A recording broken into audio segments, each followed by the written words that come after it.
Señores, muy buenas noches. Episodio número 41 de Echemos Casaca con Asmite. Hoy tenemos un invitado de lujo y lo digo así porque verdaderamente es un verdadero guerrero guatemalteco y que nos viene a contar cómo la politización de la justicia, lo conocen unos, cómo el utilizar la justicia como un arma política, o mejor conocido como lawfare, ha afectado en su momento y sigue afectando a los que hoy son héroes de la patria, que lucharon por Guatemala en un conflicto armado innecesario, fundamentalmente ideológico, pero que ese mismo modelo hoy lo están utilizando también para el resto de la sociedad. Y ojo, guatemaltecos, vienen por ustedes.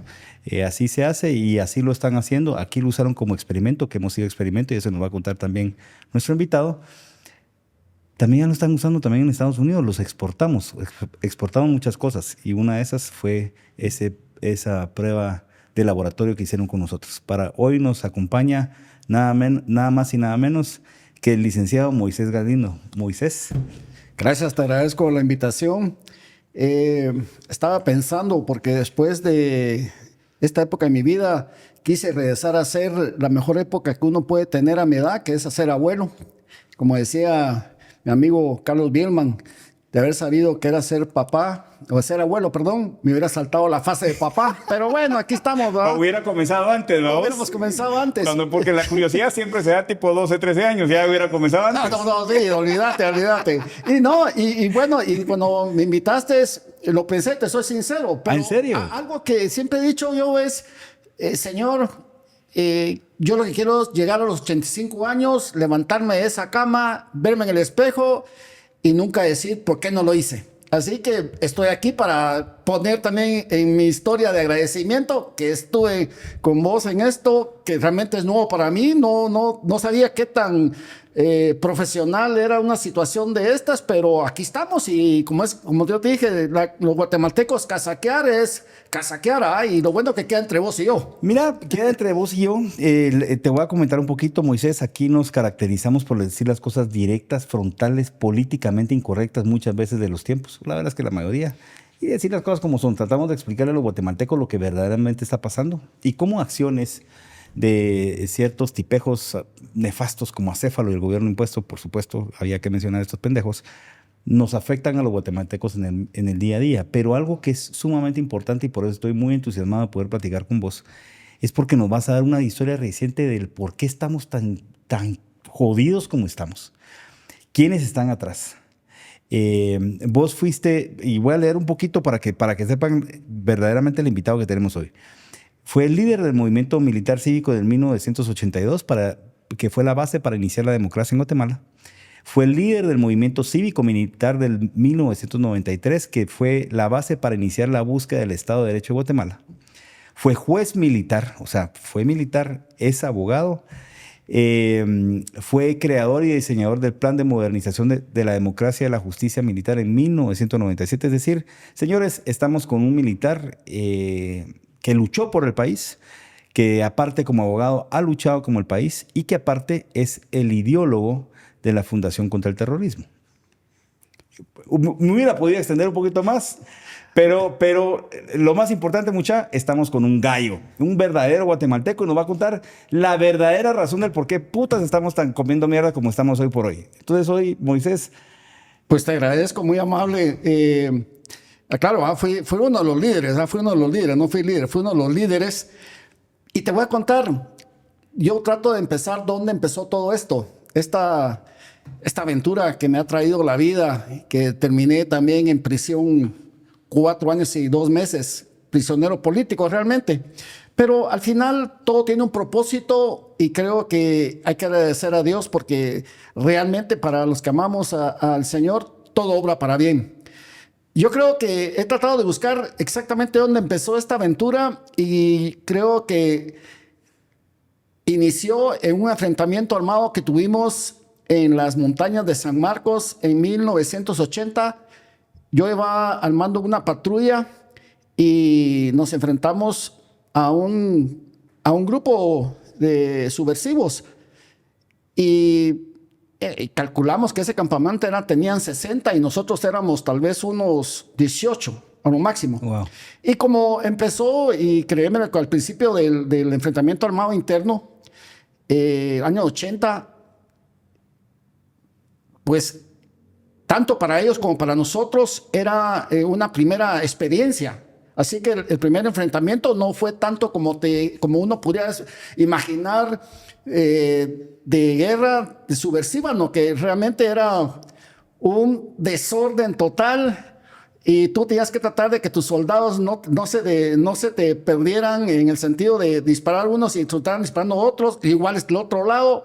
Como sea, quedamos en un momento, un enfrentamiento como de unas 2 horas tal vez. Quedamos de un lado ellos y de un lado nosotros. Lo interesante es que nos separaban tal vez como 100, 150 metros de diferencia, pero había hacia abajo como unos 200 metros para bajar y 200 metros para subir. O sea, se estaban viendo las caras. O sea, casi nos mirábamos las caras. Así que ni ellos iban a bajar, ni nosotros tampoco, porque dijeron aquí.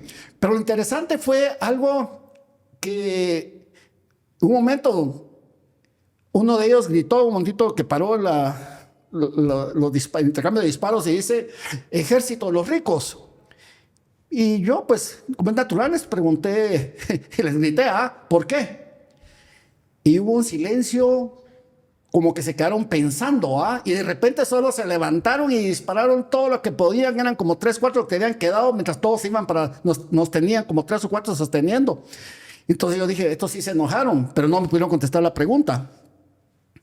Esa noche, pues lógicamente, cuando ya bajó el sol, y la neblina bajó en la montaña, pues bajamos y subimos. Y al final nos quedamos en esa parte y un soldado, me acuerdo que me dijo, mire, mi subteniente me hizo una pregunta, ¿por qué estamos peleando esta guerra? Me dijo. Y la verdad que yo sentía todos los ojos de todos mis soldados mirándome en la oscuridad. Y yo le dije, mire, solo peleamos por algo que es básico, muchacho, la libertad. La libertad de que podamos ir sin que nadie nos diga a dónde ir o no ir. En ese tiempo, recordate que estaba la guerra en Nicaragua y ya habían tomado el poder y ellos limitaban salir de un departamento a otro departamento. Bueno, aquí en Guatemala nos acaban de hacer eso, nos acaban de limitar salir de nuestra casa. Entonces yo le digo, esa libertad es la que estamos luchando, muchachos, por esa libertad. Y de ahí empezamos yo a ver, lógicamente, perdí soldados en esa guerra. Solo los que hemos estado en esa guerra sabemos lo que es sentir el olor que se mezcla entre la sangre y el polvo. La pólvora, la sangre tiene un olor muy característico. Ver morir jóvenes, ver compañeros también morir. Entonces te hace como tener un compromiso. Que yo me recordaba las palabras de mi mamá y de mi papá y de mis abuelos que decía, mira, no nos tocó nacer, no somos de aquí, pero nos tocó nacer acá. Y por lo tanto, debemos amar esta tierra. Y si es necesario, debemos de morir por esta tierra. Y te contaba la historia de que mi bisabuela tenía un dicho y lo puso en práctica con mi abuelo. Uno no trae hombres a este mundo para esconderlo tras las naguas de una mamá, decía ella. Y en una guerra allá por los principios del siglo pasado entre Sololá y Totonicapán, porque mi familia es de Sololá, originalmente. Ahí se asentaron los Ralón, los Galindo Ralón, los Letona, toda mi familia. Entonces ellos me enseñaron a mí el valor de creer de nuestros ideales. Y de hecho, es algo también que te quiero decir, en mi familia, realmente mucha de la familia es de izquierda. Nosotros, los Galindos, fuimos los de derecha. Y tuve del otro lado, como toda la guerra, y yo les digo, mire, el Procurador de Derechos Humanos, que ahora anda prófugo, pues somos familia. Créemelo. ¿En serio? Y tuvimos, y lógicamente, el hermano parece sí debe ser el peor familiar que tenemos. Uno no escoge familia, digo, bueno. Y un hermano de él, pues falleció. Sí. O sea, yo decía, mire, en la familia tenemos de los dos lados, en el ejército y la guerrilla. Sí. Y es algo que a mí me dolía y algo por el cual yo luché, porque nosotros nos enfrentamos como guatemaltecos como un experimento de afuera. Claro. Y eso es lo triste, que tenemos que aprender a dejar de ser conejillos de indias. A raíz de eso, pues participé como uno de los líderes del 23 de marzo, tratando de que realmente el pueblo escogiera. Y yo me acuerdo que un general me dijo, Mire, Galindo, el pueblo no sabe lo que quiere. Y no, a mí nunca se me olvidó, ¿ah? Dije yo, bueno, sí, pero el pueblo tiene derecho a equivocarse.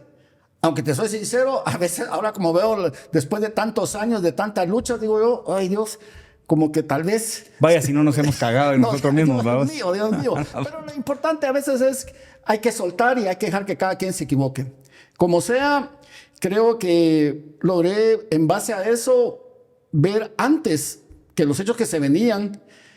Y cuando empecé a ver que en Guatemala un grupo de la izquierda radical empezó a tomar la palabra como que fuera la sociedad, cuando no era la sociedad, ellos decían la sociedad civil. Y pues ahí estaba Helen Mack y todo ese grupo. ¿Ah? Dije yo, ellos, ¿quién les dio el derecho a decir que era la sociedad civil? Y a raíz de eso me di cuenta que habíamos caído en un discurso políticamente correcto.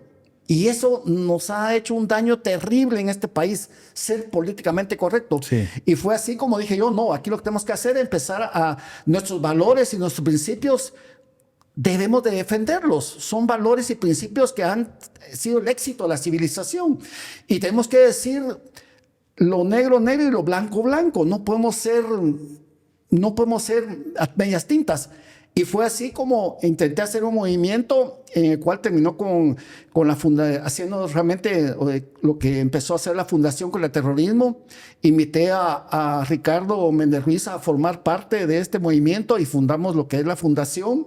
Le fuimos claro, le dije, mira, yo lo que necesito realmente es que seamos radicales, porque aquí hay que definir Posturas, a la izquierda y a la derecha. Y posturas firmes, Sí. ¿verdad? Y al final es bueno porque el pueblo va a saber, si vota para alguien de izquierda, saber qué espera, y si vota para alguien de derecha, qué espera. Pero este juego en que votas por derecha y no están siendo políticas de izquierda, votas por izquierda y no están siendo políticas que no te van a ningún lado, hacen que este pueblo no podamos salir. Y este país necesita oportunidades. Este país lo que no ha tenido es oportunidades para los guatemaltecos. Nos desarrollemos con el gran potencial que tenemos y que realmente otros extranjeros lo ven y nos quieren como trofeo. Y por eso hemos sido experimento de un montón, por varias décadas. Y yo espero morir antes de que realmente ver que Guatemala realmente sea un país con dignidad, porque eso me lo dijo también, te lo cuento, un ex canciller al que yo le reclamé con Ricardo cómo era posible que habían reconocido el Estado de Palestina, y él me contestó y me dolió, pero lo tuve que aceptar. Me dijo, es que hay países con dignidad y países sin dignidad. Y dije, no. Me dolió aceptar eso. Haciendo referencia a que Guatemala era un país sin dignidad. Y eso me dolió, pero al final reflexioné que no era el país. Los dirigentes son sin dignidad. Los políticos son sin dignidad. Los líderes políticos no tienen la dignidad. Entonces, porque no tienen posturas firmes, se van con cualquier cosa. Se venden, ya sabes, todo, lamentablemente. Hablábamos también de que van y que le preguntan a la Embajada de Estados Unidos si pueden nombrar a un ministro. Y yo me extendí un poquito, que eso en campaña inclusive les pasan a la embajada el listado de los candidatos a diputados para ver si la embajada le da el visto bueno. O sea, mira, yo no sé, señores, pero yo no miro una bandera de Estados Unidos acá. Bueno, hay ciertos traidores de la patria, como el imbécil que tenemos de presidente, sí inclusive pone a marchar a los militares lamentablemente con la bandera de Estados Unidos, pero no somos colonia de Estados Unidos, no tenemos ningún beneficio. Nosotros somos un país soberano y tenemos que tener dignidad y posturas firmes. Ahora, se firma la paz en el 96 del conflicto que vos hoy nos comentás, y me imagino que tenés historias que contar y historias muy tristes probablemente porque amigos tuyos perdieron la vida. Sí. Subalternos tuyos perdieron la vida bajo tu mando, y eso debe ser complicado de entender, aceptar y de pasar. Pero en el 96 se firma una falsa paz, creo yo. Sí, definitivamente. Mira, yo era de los oficiales y de hecho, te soy sincero, me mandaron a 18 mesas de relaciones cívico-militares del diálogo. 18 mesas era como un castigo, ¿ah? Porque yo era... ¿Qué tanto se tenía que platicar si ya les habíamos ganado a los chairos? Yo decía, ¿cómo es posible que hagamos un acuerdo de paz cuando... Está bien cuando ellos tenían 25,000 hombres en armas, tenían un apoyo de 300,000 gentes organizadas en las comunidades del interior de la República, tenían casi la tercera parte del territorio casi liberado. en 1982, está bien, ahí hay que, pues sí, somos 12,000 hombres nosotros en armas, porque los otros 12,000 son todos los de apoyo, pues ahí uno dice, pues podemos hacer un acuerdo. Llegué a hacer un acuerdo que ya solo quedaban 1,200 gentes, solo porque el presidente de turno quería uno llevarse el premio Nobel de la Paz, otros porque querían ser los que firmaran el acuerdo de paz, otros porque si no lo firmaba él, no lo iba a firmar nadie. Al final entregaron al país. Yo creo que fue un error que nos ha costado, nos sigue costando. Y nos costó porque realmente al final los famosos los tribunales de mayor riesgo fueron creados para juzgar a los militares. La CICIG fue creada para juzgar a los militares. Y ahí quiero entrar un poquito. Mira, lo decía, yo tuve la oportunidad de tener a nuestro amigo y otro gran patriota, Ricardo Méndez Ruiz, aquí en el programa, y él me hizo ver una cosa. Vos sabes que el novio de Félix Sin Excusa, porque Félix Sin Excusa le gusta, como todos estos cabrones de los semilleros, el novio, que es Javier Soria, que tiene su podcast ahí, que hoy por hoy es el que maneja las dádivas y los pagos en ese cabrón, ese mismo que, por cierto, nos está viendo a vos. Ese maricón en el podcast dice, señores, estamos en guerra. Él lo dijo, siendo de las partes íntimas y húmedas de Félix Sin Excusa, otro pendejo traidor de la patria, no sabe hacer lo que está haciendo. Pero entonces seguimos en una guerra, solo que la guerra se transformó a lo que los gringos le conocen lawfare, le podemos llamar muchos nombres, y esa es una batalla que vos hoy estás, fuiste víctima de esa batalla, de esa guerra, o de esa transformación de la guerra, y estás defendiendo a muchos héroes nacionales hoy por hoy. Contame un poquito qué está pasando, o a dónde se migró. Realmente tenés toda la razón. El campo de batalla se trasladó, lógicamente, a los tribunales. Lógicamente, no fui víctima, yo fui realmente un soldado prisionero. Cuando tú vas a una guerra, te pueden pasar 3 cosas. Uno es que triunfes, que es el éxito realmente de lo que guerra. buscas, claro. Otro es que te maten, otra que te hieran o te hagan prisionero. Es parte del riesgo. Lo que no vale es perder la guerra. Y esta guerra no la hemos perdido todavía, porque realmente hemos estado a punto. La guerra militar la ganamos todos los guatemaltecos porque realmente el pueblo, si no hubiera apoyado al ejército, no la gana. Lamentablemente no vieron venir, nuestros generales no vieron venir la guerra jurídica, en la cual vinieron las venganzas, en las cuales fueron los más inteligentes, que no fueron propiamente los que estuvieron en la montaña, porque los que estuvieron en la montaña dijeron, realmente yo no quiero seguir en la montaña y quiero la paz y quiero vivir y los últimos años tranquilos. Esto realmente al final no valió la pena, era una utopía. Pero hubo gente muy inteligente, como este señor Gutiérrez, que vino y hábilmente, le vendió la idea a Portillo, el expresidente Portillo, que había que hacer una CICIG, una CICIAX. ¿Para qué? Para combatir los cuerpos, pero lo que querían realmente era juzgar a los militares. Estás hablando al embajador actual de México. El embajador actual que volvió a activar el Pélex porque es compinche del mayor extorsionista del mundo, José Rubén Zamora, te estoy hablando a vos. Activa el Pélex y entonces como lo activó y lo mandan de embajador a México. Es de Edgar Gutiérrez. De él estoy hablando. Una persona nefasta. Nefasta para realmente, él fue el que inició y lo aceptó el expresidente Portillo en una plática a crear lo que la CICIAC, lo probablemente fue la CICIG. Lógicamente tenían al señor César Barrientos, había sido nombrado de la Cámara Penal de la Corte Suprema de Justicia, presidente. Tenía a Claudia Paz y Paz, que todos saben, ambos tenían lazos con miembros de la exguerrilla o la exsubversión, y lógicamente crearon para hacer y juzgar a los militares. Lo que pasa es que los casos de los militares, sinceramente, es muy poco. Y ahí fue donde se transformaron en procesos que terminaron al final así, sí, cuando se dio cuenta que los cuerpos paralelos y clandestinos no los encontraba.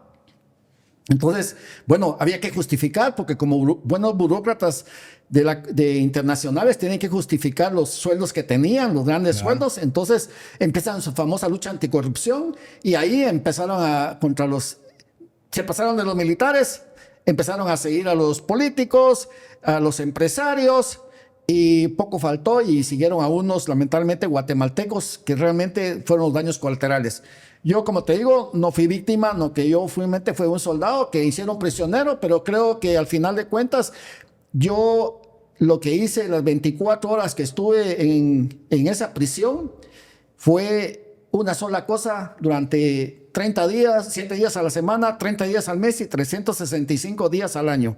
Lo que hice esos 4 años fue conspirar para que ellos fueran derrotados. Y fueron derrotados por personas como vos, que estuviste en lo político, otros que estuvieron en diferentes áreas, que al final logramos deshacernos de ese experimento realmente mundial, porque era ellos querían, si ellos hubieran podido aquí tener éxito, lo hubieran replicado a nivel mundial.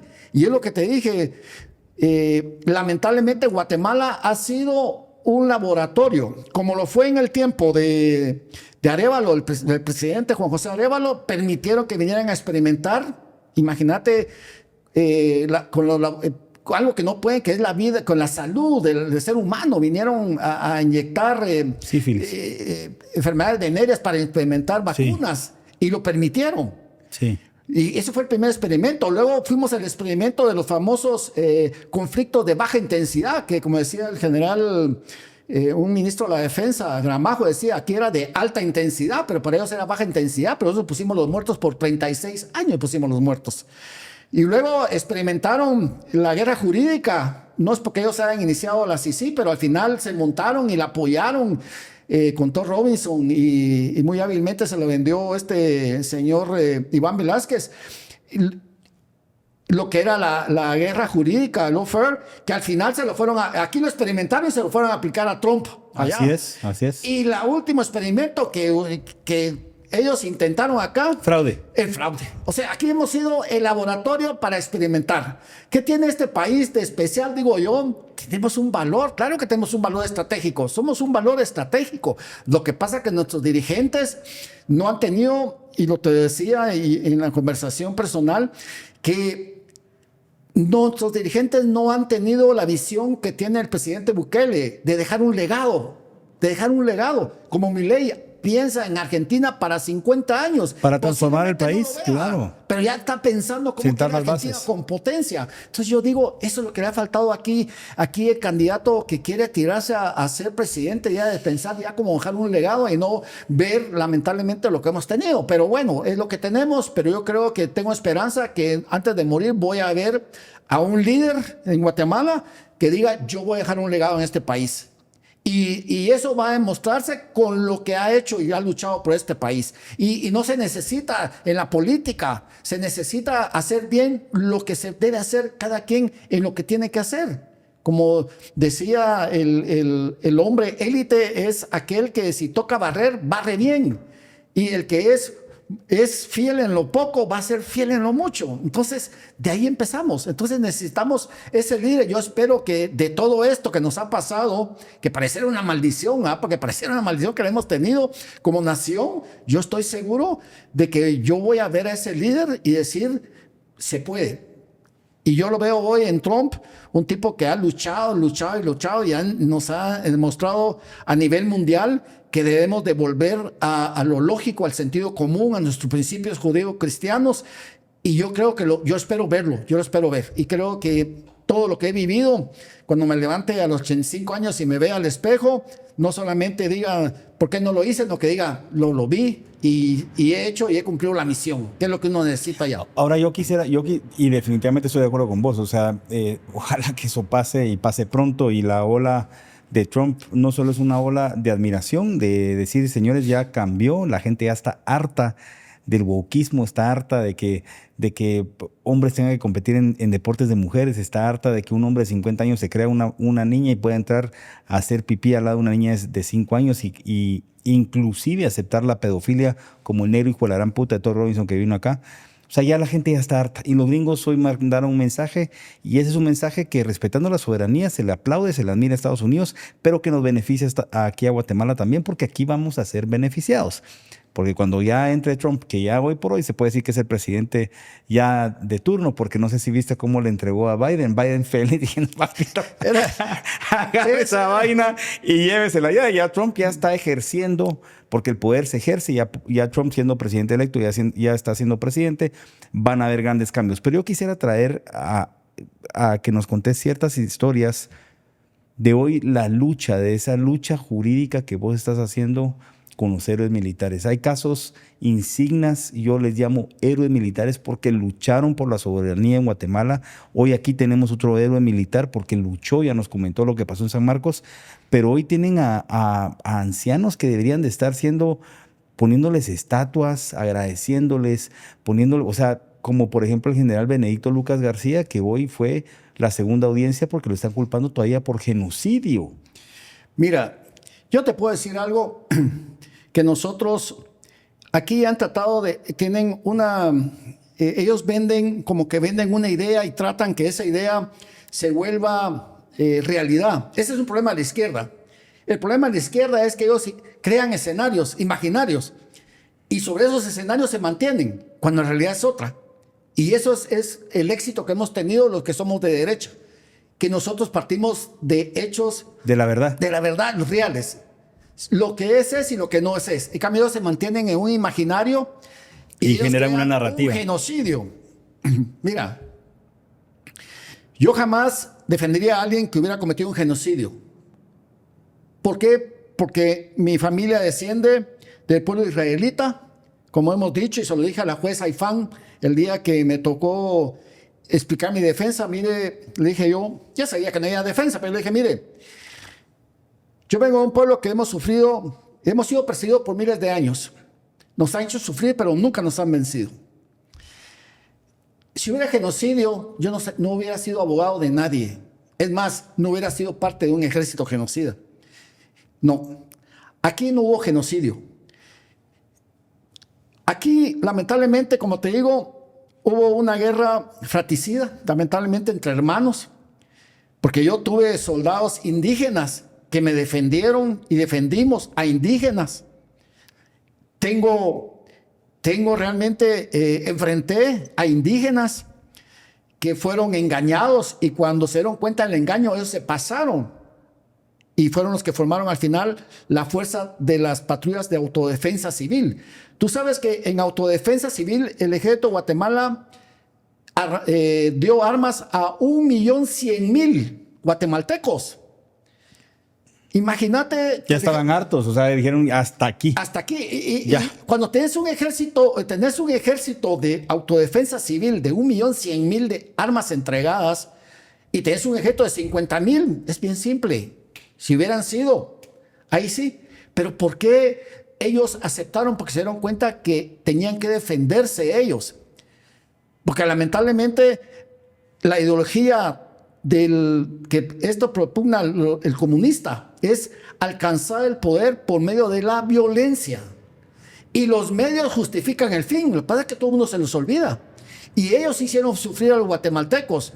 Secuestraron, asesinaron, masacraron, volaron los puentes que hoy lamentablemente se vuelan o se caen, no porque pero siguen lamentablemente la misma metodología, destruir para destruir y hacer sufrir a la sociedad, solo que ahí la hacían de sufrir de para otra generar manera. Un relato y una narrativa de que supuestamente los apoyan, lo que está haciendo Acéfalo ahorita. No, exacto. Entonces, vengo yo y nosotros en el año 85 se dio una amnistía, tanto para los militares como para los que estuvieron en los grupos subversivos, a todos. Y esa amnistía fue un decreto ley que luego, el 82, cuando el poder constituyente redacta la nueva constitución, en el artículo 16 transitorio, reconoce y le da plena validez a esa amnistía del año 82. O sea, nosotros tenemos una amnistía reconocida a nivel constitucional. Imagínate. Entonces, el artículo 16 transitorio de la Constitución reconoce el decreto ley. La amnistía del 82. Del 82, porque le da plena validez a todos los decretos leyes, en cuenta del Tribunal Supremo Electoral y todo lo que se hizo durante el gobierno militar. Bueno, ¿qué pasa? Cuando vienen los acuerdos de paz y de ahí viene la Ley de Reconciliación Nacional, que es otra amnistía, dice, mire, para que se pueda juzgar a cualquiera del asunto del enfrentamiento armado interno, tiene que ir a una sala de la Corte de Apelaciones previamente para que ahí se defina si los hechos están amnistiados, si son políticos conexos, si hay extinción de la persecución penal o si son de lesa humanidad. Bueno, hay un procedimiento. De hecho, en el año 2000 viene la Corte de Constitucionalidad y queda establecida como doctrina legal. Hay más de 3 fallos. Dicen, lo que dice la Ley de Reconciliación Nacional, lean todos y cúmplase, es que previamente a que haya una orden de captura, van ante una sala de apelaciones y ahí discuten si los hechos pueden ser o no ser de lo que sea. Pero no pueden capturar a un militar ni a un ex miembro de la guerrilla si no va a una sala primero. Y esa sala le va a autorizar a un juzgado del orden penal a que si realmente los hechos no han prescrito o son de lesa humanidad o lo que sea, a que se juzgue. Ese es el procedimiento. Eso se llama el debido proceso. Reconocido a nivel constitucional en el artículo 12, que dice que ninguna persona puede ser juzgada por un procedimiento no preestablecido y ni por ningún tribunal especial. Quiere decir que tiene que ser de acuerdo a un tribunal que está en el ordenamiento jurídico guatemalteco.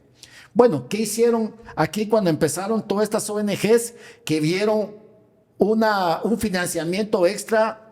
Sí, todo es por billete. Dijeron, al final de bueno, cuentas, usemos los tribunales de fuero especial, los tribunales de mayor riesgo, llevamos los casos y este caso es genocidio. Y viene el juez, en este caso el juez Gálvez, en ese momento a mayor riesgo, sí, esto es genocidio y entonces esto no aplica amnistía ni nada. Momento, usted no puede tenía que haberlo subido a la sala de primero. Tiene que ser una sala de apelación en la que va a decir si estos hechos son o no son de genocidio para que usted tenga autorización a juzgar. Bueno, ese es el primer punto. Hay otro segundo punto. Le llevaron directamente al juez Gálvez el caso de genocidio. ¿Por qué al juez Gálvez? Porque era el juez. Ya estaba maniatado. El nene ya había recibido billete, un pues. juez de consigna. Y entonces. Cualmarero, que hoy por cierto está prófugo, el cerote. Sí. Pero ahí cometieron otro error procesal. En mayor riesgo no puede llegar ningún proceso directamente. Todo proceso debe nacer en los juzgados penales del orden común. Y solamente la fiscal general es la que puede solicitar llevar un caso del juez penal común a llevarlo a mayor riesgo. ¿Qué pasó en el caso Creopaz? Viene Fandegua y la denuncia la lleva directamente a la Fiscalía de Derechos Humanos y de ahí la llevan directamente al juzgado de mayor riesgo A para que sea juzgado. Sin haber pasado por esa etapa de la fiscal general. Entonces ahí crearon el procedimiento ad hoc. Y la Corte de Constitucionalidad ha dicho en una inconstitucionalidad reciente que le rechazó a la Liga Pro Patria el 157/2023, dijo, miren, los juzgados de mayor riesgo no son juzgados de fuero especial, tribunales de fuero especial, ni el procedimiento es un procedimiento ad hoc, porque está establecido en la ley cómo se lleva de un juzgado penal común a un juzgado de mayor riesgo. Y como está establecido en la ley, no es un tribunal especial. Bueno, entonces, contrario censo, si no se sigue ese procedimiento, ese juzgado se convierte en un juzgado especial, porque están persiguiendo a la persona por lo que es, por ser militar, por haber sido miembro del Ejército de Guatemala. Y eso se planteó en un amparo reciente a la Sala Segunda de la Corte de Apelaciones, que me llevó 22 meses para que pudiera conocerlo la Sala Segunda, porque la juez de mayor riesgo A la retenía. Hizo lo imposible por retardar, o sea, casi 2 años. Es que le encontraste la vuelta al juego perverso que estaban. Para poder que ella aceptara que había que rechazar y yo pudiera ir a un amparo. Imagínate. Sí, gracias por toda la explicación técnica. Hay muchos abogados que nos están viendo, Moisés, cuando yo anuncié que venías, muchos amigos abogados de alto nivel, es decir, jueces y de todo, o sea, de mucha trayectoria, dije, pues, no me lo pierdo.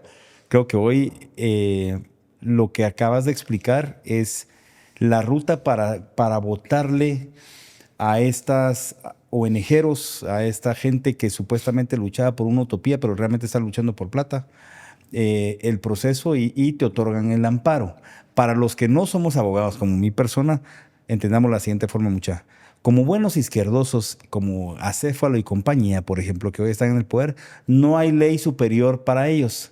Ellos se creen superiores a la ley, entonces que viciaron un proceso que ha conllevado a que muchos héroes guatemaltecos, como generales que han perdido inclusive la vida estando en la cárcel, pierdan tiempo y les priven de su libertad. Hoy aquí el abogado, el gran amigo Moisés, un defensor de la patria, encontró la vuelta. Simplemente les hizo ver de que todo lo que habían actuado era incorrecto.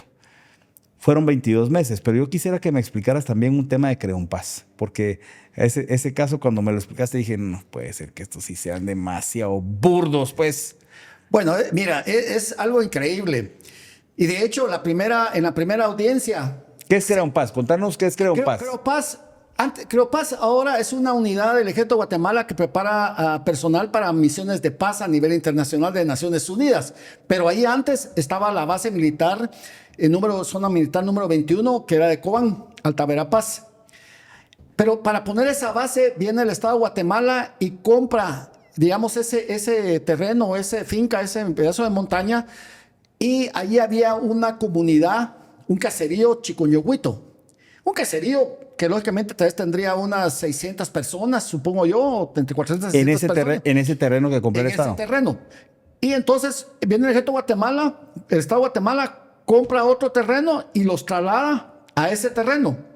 Pero lo que no se llevaron fue el cementerio de esa comunidad. Y ese cementerio se quedó lógicamente dentro de la base de Cobán. Porque lógicamente ahí habían... O sea, se trasladó la comunidad, pero no trasladaron el cementerio. El cementerio no se trasladó, ahí se quedó. Que había funcionado por años. Por años. Es más, yo les he dicho, en un mapa de 1970, creo yo, aparece ya es como un cementerio en Chicoñohuito. Entonces, cuando llegan ellos, va la Fundación de Antropología Forense de Guatemala, hace un convenio con el Ministerio Público de Claudia Paz y Paz, pero un convenio de asesoría o de capacitación. Pero con ese convenio van a la embajada y con eso ellos consiguen un financiamiento, supongo de USAID o el Departamento de Estado, no sé qué agencia, de $30 millones. O sea, van a la embajada de Estados Unidos. Sí, con el convenio según ellos, van a hacer exhumaciones de cementerios clandestinos del Ejército de Guatemala, etcétera, etcétera. Entonces llegan a Cobán y ahí encuentran la mina de oro, ¿ah? Y entonces ellos ahora dicen, se encontró la mayor fosa clandestina de la América Latina, más de 500, 700 muertos. Y hay niños, hay mujeres, hay adultos, jóvenes, ancianos. Pues es lógico. Era el cementerio, el caserío. Es un cementerio. Y yo he dicho, ¿cómo creen ustedes que en una base vas a hacer, a permitir o ver y callar el asesinato de más de 500 personas y aquí nadie se da cuenta? No, eso es imposible. O sea, básicamente lo que vinieron es que compraron un terreno de un caserío que tenía su cementerio al lado. Obviamente, en esas condiciones, en esos tiempos, había muertes de niños, como lo hay ahorita, tal vez en ese momento había más, de mujeres, de hombres, de todo, y ese era el cementerio. Viene el Estado y pone la base militar encima, o sea, o dentro del polígono que adquirió. Y hoy por hoy los zurdos dicen que eso son osamentas de gente desaparecida. Exacto. Ese es el argumento. Y te voy a contar. Ellos llegaron con sus espertajes del 99.99% de cotejo entre supuestamente la víctima y su familiar. Y resulta que en la primera declaración, creo que 2 o 3 de esos muertos del 99.99% estaban todavía vivos. O sea, no, hombre. Imagínate que en ese universo que ellos llevaron de muertos, que eran 62 muertos en esa primera fase, habían 3, ellos decían, aquí hay la Fundación de Antropología Forense nos da la certificación que son 99.99% de cotejo, que este es el familiar desaparecido. Y el familiar muerto y desaparecido de hace 30, 40 años estaba vivo todavía. Imagínate. Ahí fue uno de los primeros... Se debería haber caído el proceso ahí. Bueno, primero la antropología forense no podía haber hecho esa exhumación. Estaba el INASIF. El único que puede darte legalmente una exhumación. Ya existía el INASIF.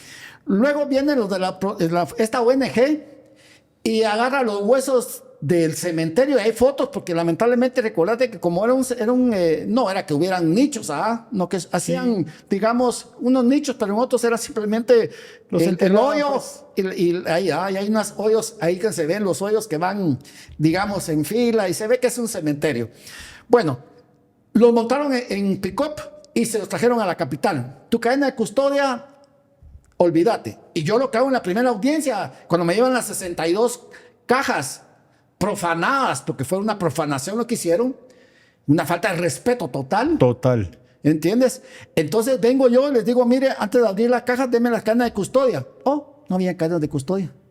Entonces lo que hacen todos los querellantes de recibo, los abogados, es torpedear y entorpecer el proceso durante 8 años. Ellos pusieron más de 30 incidencias. Nosotros como abogados nunca pusimos ninguna. Y yo decía, ¿cómo es posible que las víctimas que están pidiendo justicia sean las que no quieran ir a juicio?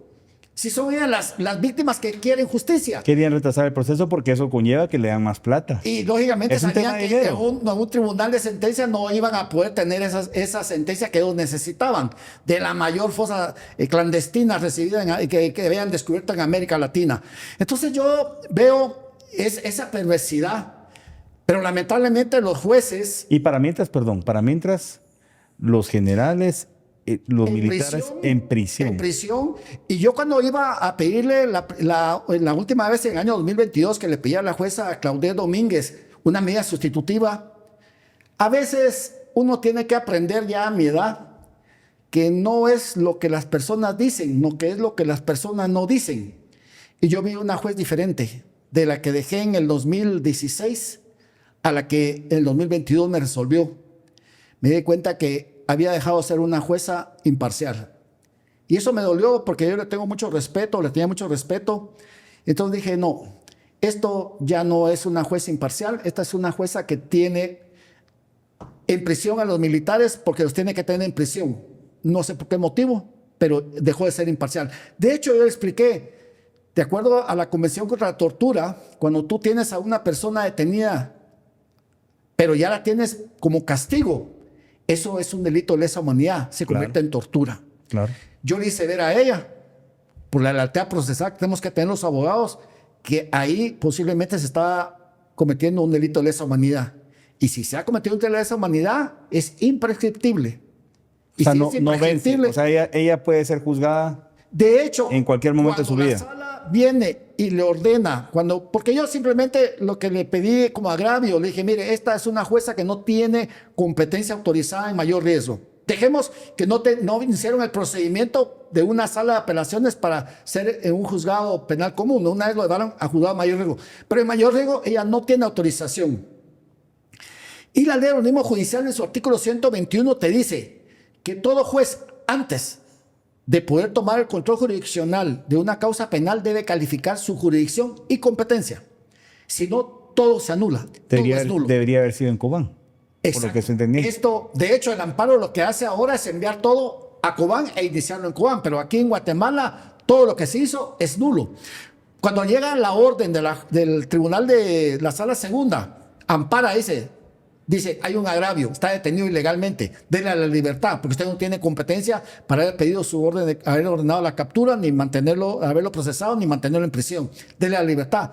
Ella se niega bajo el concepto de que había que esperar la apelación de la Corte de Constitucionalidad. Entonces nosotros vamos inmediatamente a pedir la asistencia a la debida ejecutoria de ese amparo y le dicen no solamente le certificaron por desobediencia, o sea, ella tiene un antejuicio, se ganó un antejuicio. La advirtieron. Yo creo que la sala fue, digamos, estuvo dentro de la ética profesional y la ética judicial en la frontera, porque le dice, si usted no lo libera, la quitamos de juez. Inmediatamente libera, si no, ya no sería juez. Porque la ley de amparo faculta al Tribunal Constitucional a que si desobedecen una orden, puede quitar al funcionario, en este caso judicial, que está desobedeciendo el amparo. Entonces yo creo que eso nos demuestra a nosotros que tenemos un problema en la administración de justicia, y yo lo vi mucho con la jueza Aifán, y lo vi con el juez Gálvez, y ahora lo veo con la juez Claudette. lamentablemente ellos confunden digamos, o ellos dicen, la ley dice lo que yo digo que dice. Y No. eso es un error. Es que ellos son parte de una Sí. estructura criminal internacional, Moisés. Al final de cuentas, ellos no responden ni a la ley local, ni a intereses locales, ni mucho menos. O sea, ellos... Y te voy a contar algo. De hecho, tenemos una denuncia contra una exfiscal que ahora no se presentó a una audiencia y salió huyendo del país. La última que salió como ahorita, como en junio. La Parra. No, una fiscal de esta de derechos humanos. Ya. Porque llegaron unas abogadas de la defensa y encontraron en la fiscalía a unas gringuitas haciendo documentos y tomaron las fotos y pusieron la denuncia.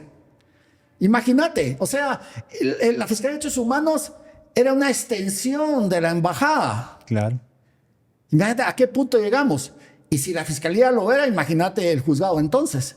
Ahora mencionas algo, porque yo cuando nos comentaste este relato, que primero quedó en paz, y por eso quería entrar a la profundidad, fue un caso realmente creado, que fueron a traer a nuestros héroes militares. Ellos deberían de estar con todos los honores del mundo, al lado de sus familias, o sea, gozando de la vida, lucharon por Guatemala y deberían de estar. No, los meten a la cárcel, retrasan todo el proceso. Y dice, pues esto es que no hace sentido. Hay una mano peluda. La mano peluda es la Embajada de Estados Unidos. Y eso a mí me sorprende porque nosotros luchamos, nosotros pusimos los muertos, como es la mejor descripción que he escuchado, por una guerra de ellos. O sea, nosotros aquí, viva la pepa, o sea, no teníamos nada que ver en esa guerra fría. Nosotros pusimos los muertos. Hoy por hoy se nos dan la vuelta, meten esa mano peluda. Pero hubo un gran cambio. ¿Qué vislumbras ahora en Guatemala con la entrada de Trump a Estados Unidos? Mira, yo considero que lógicamente vas a dejar de tener esa amenaza que la tienen un montón de guatemaltecos, malos guatemaltecos, porque realmente una visa no debería ser motivo para dejar que vos hagas lo que tenés que hacer de acuerdo a la ley guatemalteca, pero afecta. Y si estás ahí sentado es porque tenés que tomar las decisiones. Exacto. Y si tomaste la decisión de aceptar ese puesto, pues ese puesto tiene la responsabilidad y tienes que cumplirla.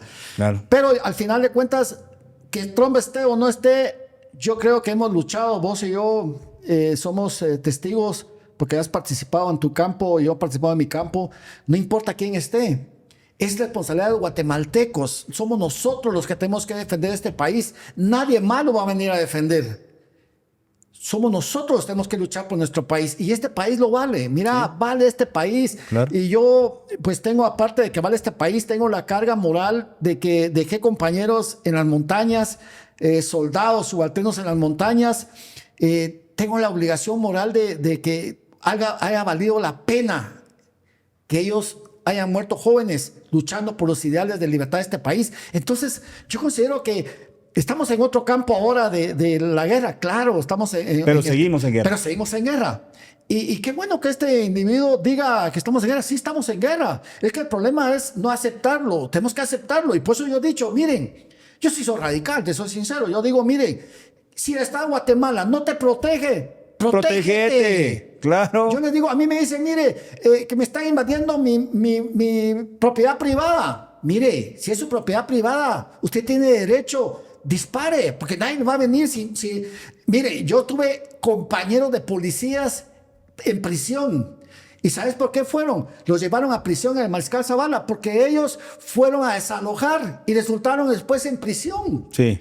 No, eso no puede ser. Entonces, cuando el Estado no te protege, como pasó ahorita el año pasado, en el cual los policías estaban cuidando a los que estaban, digamos, obstaculizándonos. Paralizando un país. Yo digo, ¿qué pasa acá? Cuando el Estado deja de cumplirte, el Estado todos les dimos el poder, digamos, coercitivo, le entregamos el poder de las armas para que ellos ejerzan la fuerza.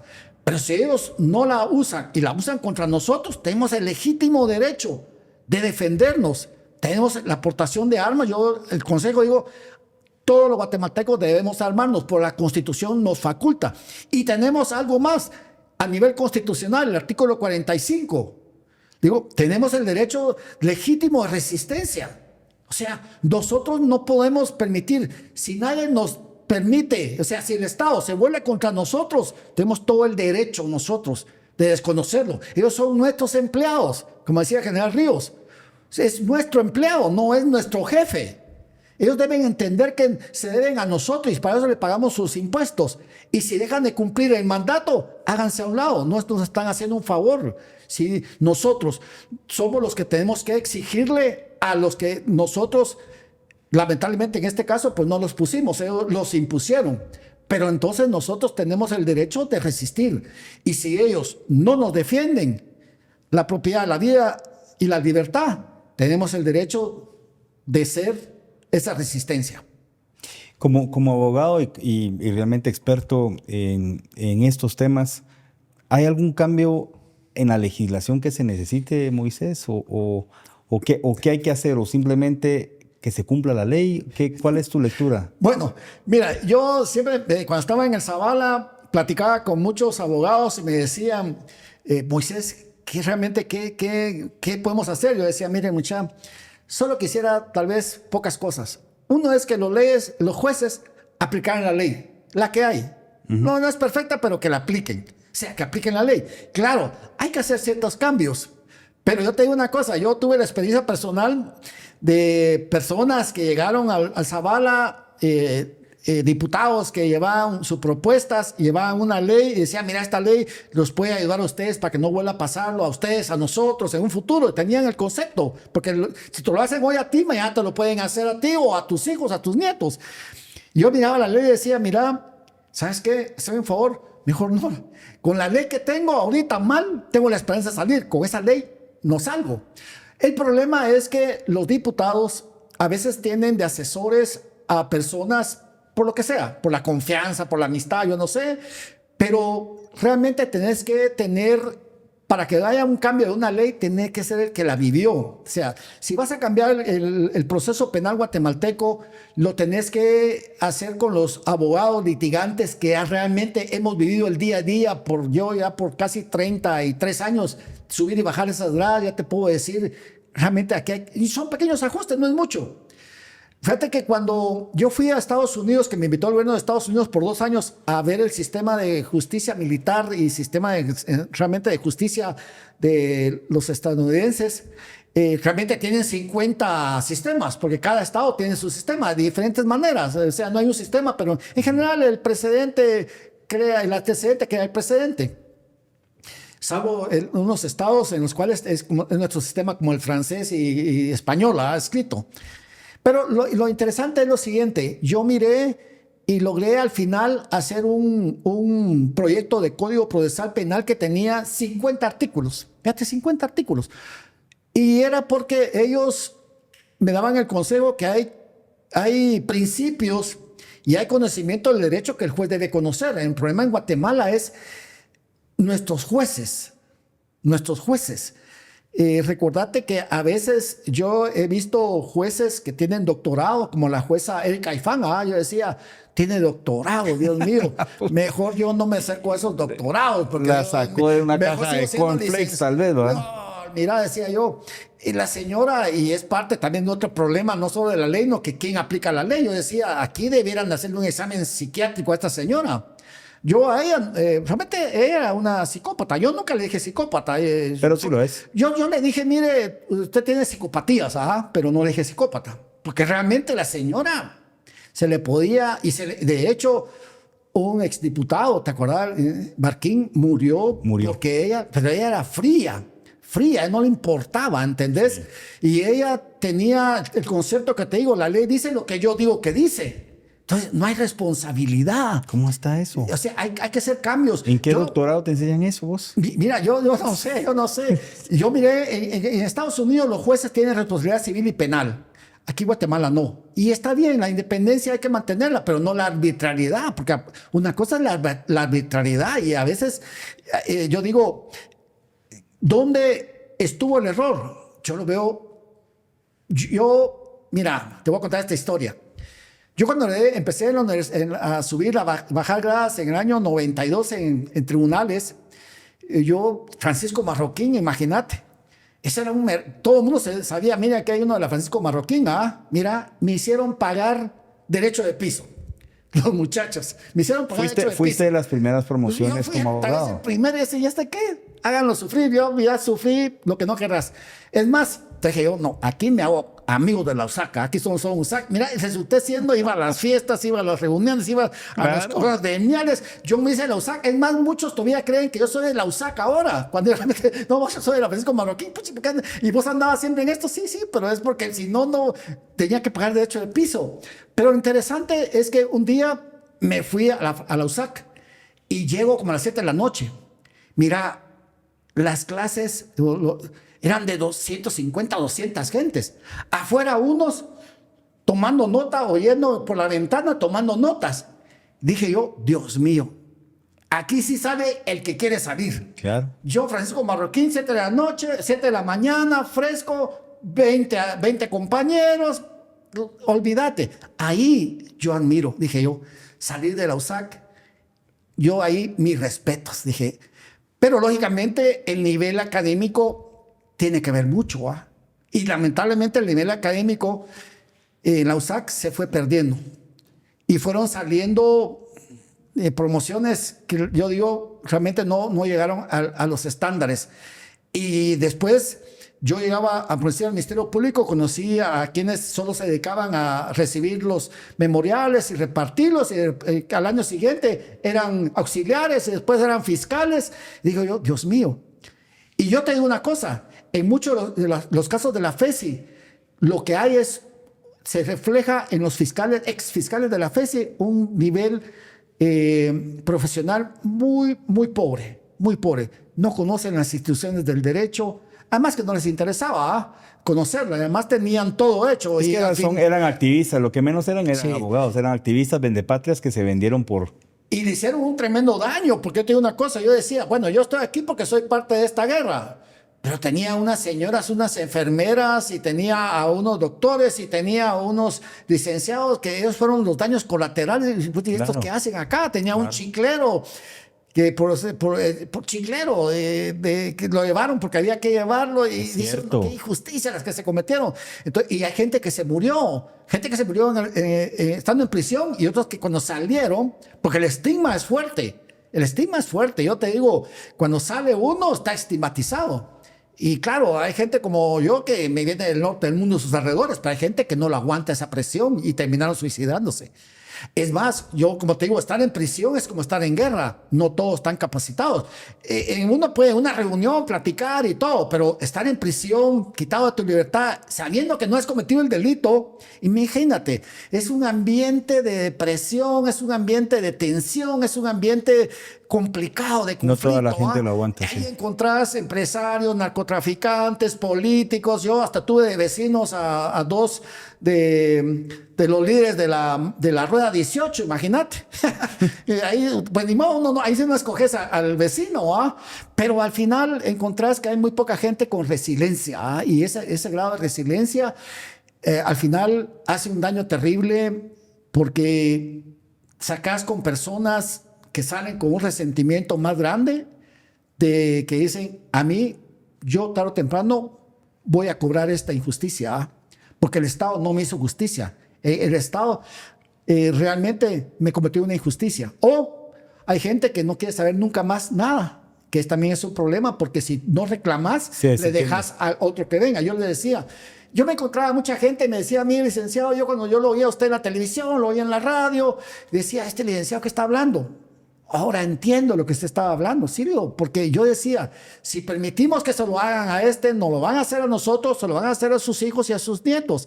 Y ese es el problema de no entender cuando hay un Estado de Derecho falla. Y aquí falló. Y convirtieron realmente en una dictadura, quisieron convertir en una dictadura judicial, tomar el poder ejecutivo a través de los tribunales. Hicieron un cartel de la TOA, o sea, jueces de consigna, y crearon una policía política. La FESI fue una policía política. Y yo se les decía a los de la FESI, ustedes se van a quedar aquí, los extranjeros se van a ir, pero ustedes tienen 20 años de responsabilidad. Y mira, yo tenía razón. Prófugos. Son prófugos. Y tienen que venir a responder, porque al final hay que responder. Y hay quienes dicen, bueno, tengo que responder las consecuencias. Entonces yo te digo, pero el daño fue terrible. A mí me quitaron 4 años de libertad. Bueno, está bien, perfecto. Yo, como digo, yo estaba en esto y era parte de, como te decía, lo que no valía era perderla, la guerra. Pero prisionero era un riesgo.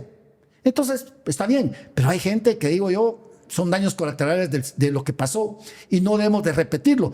Pero fuimos al laboratorio de cuando nosotros fuimos las conejillos y se lo aplicaron a Trump. Mira, se lo fueron a aplicar a Trump. Exactamente. Escogían a la persona, no los hechos. Era qué representabas en la sociedad.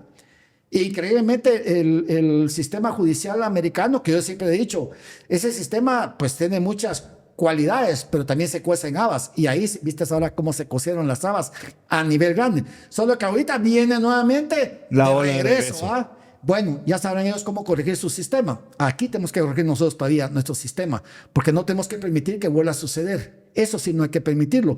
Porque al final a mí me dicen, mire Moisés, es que el péndulo estaba aquí y ahora se pasa acá y va a regresar. No, le digo, no va a regresar, porque en la próxima va a ser la ley del más fuerte. O sea, a mí no me vas a tener en otro proceso de injusticia. A mí, yo les di la oportunidad. Entonces, yo sí te digo, a mí me vuelven a hacer esto. Primero van a tener que, ellos se van a morir, porque no me voy a morir. Pero yo sí no estoy dispuesto ahora a hacer un cordero mansa ovejita al matadero. No. Tenemos que aprender que las leyes se hacen para que vivamos en paz. Sí. Y los jueces tienen que aplicarla para evitar que la sociedad se confronte. Entonces, no podemos dejar impunidad. Claro que no podemos dejar impunidad, pero tenemos que respetar las reglas. Porque si no, volvemos a lo que yo pensé en el año 1980. ¿Por qué nos estamos disparando? Mi conclusión, un patojo de 18 años, dije yo, aquí hay alguien que dice que yo tengo la razón. Como no la tengo, entonces la trato de imponérsela al otro. ¿Dónde está el que pudo haber dicho quién tenía la razón? Aquí faltó un juez, decía yo. Y por eso me interesó realmente estudiar Derecho. Y la primera oportunidad que estuve, porque yo tenía ese concepto, desde 1980 tenía ese concepto yo. Entonces, el problema es que si el sistema de los jueces no responden, al final la sociedad se vuelve violenta y se enfrenta. Es tonto, pero ha sucedido. Yo decía, cuando yo estudié, es que usted tiene que ser proporcional, la proporcionalidad en la teoría del delito, etcétera, etcétera, todo esa vez. Siempre, ¿cómo es posible? Si alguien me presenta un cuchillo, espérese, voy a buscar un cuchillo, tengo una escopeta, le disparo y punto. ¿Por qué tengo que esperar es que la proporcionalidad, si no, vean en España, metieron a un español de 80 años que entró uno con un machete, lo mató y resultó en la cárcel de español. Por esas teorías tontas, porque son teorías tontas. Al final digo, mire, si es mi propiedad privada y alguien entra, yo no tengo que ir a pedir a la policía que me venga, yo disparo y si usted quiere morirse, se muere. Así tiene que ser. Y le evito el problema del gasto que hace el Estado de Guatemala. Y fíjate que en el año 2017 se invadió una finca en Cobán y a mí me contrataron. La desalojé en 2 meses. Mira, para el desalojo llegaron 700 policías. Mate qué gasto para poder desalojar esa finca. Y era la única finca que se logró desalojar de como 10 fincas más que están invadidas, que por cierto las invadieron, volaron los bosques, sacaron la leña y todo lo demás y la dejaron ahí. Y siguen a la siguiente finca. Es que no, la gente necesita entender, y si no la entiende, debe tener una fuerza que le diga, usted no puede hacerlo. Pero aquí quieren que nosotros nos entreguemos. Esa es la cultura woke, si te das cuenta. Usted permita todo esto y al final de cuentas, y si no, usted es el malo. Y si no, usted va a la cárcel porque usted está un discurso de odio. Y es lo que te decía. Cuando hay un meme ahí que dice, cuando yo era joven, los homosexuales, pues sí estaban, pero ahí estaban. Ahora, pues hay que ser... digamos, tolerante, y pues está bien, no hay ningún problema. Eso es un respeto humano que hay que mantener. Lo único que dice, yo espero morir antes de que sea obligatorio ser gay. O que se lo metan a tus hijos en la educación, ¿verdad? Sí, no. Que a eso iba. Pues Moisés, mira, ha sido verdaderamente un gusto hablar de todo esto. Decías muchas cosas que voy a rescatar dentro de todo. Primero, la resiliencia. Yo hoy te miro con una gallardía Puta, lo que hicieron con Moisés, mucha, agárrense porque gracias a Dios tenemos a abogados como vos. Espero que podamos sacar a todos los héroes nacionales de la cárcel que están ilegalmente ahí. Y sé que vos estás haciendo tu labor ahí. Oírte hablar es oír hablar a un guerrero. Probablemente eso fue lo que impulsó en 1980 cuando estabas combatiendo contra todos estos guerrilleros. Y estamos claros que esto es una guerra, seguimos en una guerra. Es una guerra de justicia y que se va a ir transformando. Y al final de cuentas, de lo más importante que dijiste preguntándote yo por Trump es, ¿y qué va a pasar con Trump? Y no, somos nosotros los que tenemos que sacar adelante a Guatemala. Al final es nuestro país, mucha, de nadie más. No esperemos de porque venga Trump. Probablemente lo que venga Trump, a todos esos wokeistas, a todos esos que se vinieron a meter en asuntos que no eran de ellos, se los va a llevar la chingada. Pero al final de cuentas es nuestro país. Y el país se saca adelante con oportunidades. Moisés lo decía y creo que eso es lo que todo el mundo estamos de acuerdo. Ahí sí que no hay ideología que se pueda interponer. Son oportunidades lo que necesitan los guatemaltecos para salir adelante. Yo creo que la batalla, pues, continúa, Moisés. Y hay que seguir luchando por la libertad, por la justicia y por el país. Sí, mira, yo te agradezco la invitación y tal vez el mensaje es ese. Todos los guatemaltecos tenemos que aprender de dejar de tener miedo. Yo creo que esta sociedad es una sociedad que tiene miedo. No tengan miedo. Tenemos que, si no tenemos, así como el empresario no tiene miedo de tirarse a la aventura de una empresa, no tengamos miedo de poder luchar y decir lo que creemos que es lo correcto. Y son nuestros valores judeo-cristianos. Realmente, esta es una nación bendecida por Dios. Somos una nación bendecida por Dios, escogidos. Y por lo tanto, tenemos que luchar, como dice Trump, ¿sí? Al final de cuentas, solo nosotros somos responsables de nuestro destino y de nosotros depende dejarle a nuestros hijos y a nuestros nietos un país mejor del que recibimos. Esa es la misión. Tenemos que, como generación, tratemos de dejarle un país mejor que del cual recibimos. Porque si no, te vas a levantar a tus 85 años, te vas a ver en un espejo y vas a sentir lo peor que puede sentir alguien, que fracasaste. Pero si este país, cuando te levantes a los 85 años, sigue siendo libre o más libre, o realmente está en libertad, puedes morir en paz, que cumpliste tu misión como guatemalteco con esta tierra. Vaya que no has avanzado vos en la batalla y te agradezco por todas las batallas que has librado. Primero, por ser héroe de la patria, luchaste por Guatemala, por la soberanía, luchaste el lado correcto, seguir luchando por los que lucharon por ese lado correcto, que son todos los generales héroes de la patria, y lo recalco una y otra vez. Señores, la batalla todavía arranca, pues estamos en batalla, estamos en guerra. Sepamos que al final de cuentas está nuestro presente y nuestro futuro de por medio. Hay que luchar por nuestro país. Nadie más nos va a venir a sacar adelante. Somos usted guatemalteco, yo guatemalteco, Moisés y todos los guatemaltecos que verdaderamente querramos el país. No esos chairos de mierda que son traidores, los verdaderos guatemaltecos. Como siempre lo digo, entre casaca y casaca la verdad se saca. Gracias por estar el día de hoy. Feliz noche.